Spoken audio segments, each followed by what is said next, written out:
Slicer can make you filter your data faster and easier because the selections are displayed on the spreadsheet.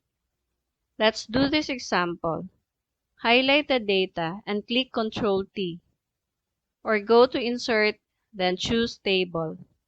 And make sure that this box here is checked if your table has headers. Then OK. And now you have a table with filter. Then let's add a slicer or slicers. Go to a cell anywhere in the table and click Alt-NSF to insert slicers. Or you can find slicer here, still under the Insert tab.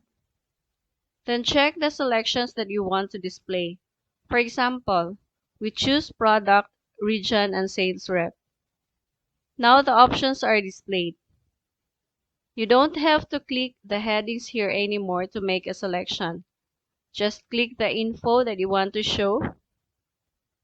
If you want multiple selections, just hold the Control key.